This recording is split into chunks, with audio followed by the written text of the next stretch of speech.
Sir, what is your opinion on education and how it is different from Indian educational system? Education, it's completely about enthusiasm to understand the nature. అంటే మనకు తెలియదు ఏదో తెలుసుకోవడం. ఈ మార్కులు బట్టి నిజంగా మనం నేర్చుకున్నామా అన్నది అసలు కాదు. ఇట్స్ కంప్లీట్లీ మన మనసుకు తెలుస్తుంది. అరే ఈ విషయం కొత్తగా నేర్చుకున్నాం మనం, చాలా బాగుంది కదా, ఈ ప్రకృతిలో ఎలా ఉంటుందా. ఇండియన్ ఎడ్యుకేషన్ సిస్టంలో అది మిస్ అయిపోతుంది. అంటే ఒత్తిడితో గురవుతున్న సిస్టమ్ ఇది. మార్కులు ఏదో రేస్ అనమాట.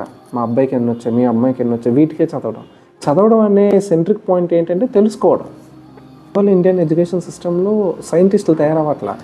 Only BTech students inter pass అయ్యామా, 10th పాస్ అయ్యామా, నెక్స్ట్ బీటెక్ వచ్చేసామా, అలా అయిపోతుంది అంతే. అంతేగాని అసలు ఏం నేర్చుకుంటున్నాం, అసలు ఎందుకు ఇది చదువుతున్నాం, అసలు ఈ నేచర్ గురించి. అందుకే మన నుండి సైంటిస్టులు తగ్గిపోయారు. ఎంతూజియాజం తగ్గిపోయింది. తెలుసుకోవాలనే ఇంట్రెస్ట్, ఏదో కనిపెట్టాలనే ఆతృత, ఇది తగ్గిపోయి వచ్చింది. In your opinion,